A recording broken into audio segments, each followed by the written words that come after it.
Assalamualaikum warahmatullahi wabarakatuh. Selamat pagi ya buat teman-teman semua dimanapun Anda berada. Salam sehat, salam profit konsisten. Hari ini Zona Forex akan memberikan informasi mengenai analisa fundamental dari jadwal kalender ekonomi yang akan rilis hari ini, tanggal 31 Januari 2024. Dan tentunya di sini saya menggunakan website dari forexfactory.com untuk pembahasan jadwal kalender ekonomi yang akan rilis hari ini. Langsung aja kita bahas, check it out. Yang pertama akan rilis pukul 20:15 ya. Di sini data high impact, ada ADP non-farm employment change. Jadi data ADP non-farm employment change ini adalah salah satu indikator ekonomi yang mengukur perubahan jumlah pekerjaan di sektor non-pertanian yang ada di Amerika Serikat. Dan tentunya data ADP non-farm employment change ini bukanlah laporan resmi pemerintah, namun ini adalah seperti laporan swastanya gitu. Tapi menurut saya memiliki high impact ya, atau impactnya besar karena berhubungan dengan tenaga kerja. Dan kalau kita lihat dari data previous ke forecastnya, ini ada penurunan angka dari 164.000, forecastnya menjadi 145.000. Ada penurunan. Jadi ketika actualnya sesuai dengan forecast, maka mengidentifikasi bahwasanya indeks dolar akan terjadi pelemahan. Dan kalau kita lihat dari tanggal Januari, tanggal 4 ya, 4 Januari, di mana previousnya dari 101.000 ya, itu ada revisi dari 103.000 direvisi menjadi 101.000. Itu ada peningkatan yang cukup signifikan ya untuk data ADP non-farm employment change sebesar 164.000. Dan di sini saya melihatnya kemarin ya dari data GLTS job opening yang berhubungan memang dengan lowongan pekerjaan ya. Ya setidaknya berhubungan. Jadi kalau kita lihat kemarin GLTS job opening ada kenaikan yang cukup signifikan ya dari prediksinya atau forecastnya 8,73 juta ya, dan aktualnya menjadi 9,3 juta. Ada peningkatan yang cukup signifikan dan akhirnya posisinya indeks dolarnya menguat ya dari data GLTS job opening tersebut. Nah, sekarang kalau kita hubungkan terhadap ADP non-farm employment change yang tentunya di sini membahas atau mengukur perubahan jumlah pekerjaan di sektor non pertanian, menurut saya ada hubungan meskipun datanya tidak 100% masuk dalam area GLTS job opening gitu. Jadi kalau posisi GLTS job openingnya menunjukkan angka positif ya kemarin, ya setidaknya ADP non-farm employment change yang rilis malam hari ini ya pukul 20:15 harusnya menunjukkan angka di atas forecast. Secara prediksinya seperti itu. Jadi menunjukkan angka penguatan ya atau lebih tinggi di angka 145.000 untuk aktualnya. Itu menurut gambaran saya dari kita lihat dari data GLTS job opening itu sendiri.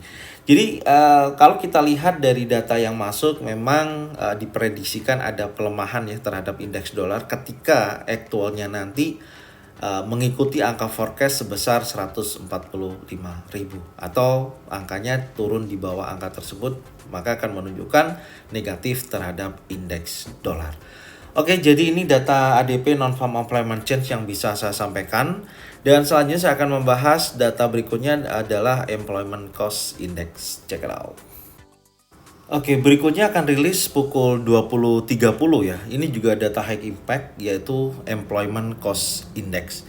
Dan kalau kita ketahui untuk Employment Cost Index ini adalah data yang rilis per kuartal ya dalam indeks biaya pekerjaan. Jadi indeks biaya pekerjaan atau Employment Cost Index ini sendiri ini ukuran untuk melihat perubahan biaya tenaga kerja bagi pebisnis yang ada di Amerika Serikat. Jadi data ini dikeluarkan oleh Biro Statistik Tenaga Kerja Amerika Serikat ya per kuartal. Jadi kalau kita lihat persentase atau perubahan biaya tenaga kerja dari satu kuartal ke kuartal berikutnya. Jadi ketika angka positif atau ada kenaikan ya dari data ECI ini, berarti di situ akan menunjukkan peningkatan biaya tenaga kerja. Tapi sementara kalau menunjukkan angka yang negatif atau angkanya turun, maka menunjukkan penurunan. Jadi indeks ini memperhitungkan berbagai komponen ya, termasuk upah, gaji, dan manfaat lainnya yang dibayarkan oleh pengusaha ya atau sebuah perusahaan. Pada intinya ketika angka ECI ini juga salah satu indikator penting ya untuk melihat ketika angkanya naik ya, indikatornya nih angkanya naik, maka di situ menunjukkan inflasi yang akan dampaknya terhadap inflasi akan cukup kuat gitu. Jadi kalau kita lihat berbagai macam analis ya, melihat dari data ini sangat penting untuk pembuat kebijakan untuk menilai tren biaya tenaga kerja dan potensi tekanan inflasi dalam sebuah ekonomi.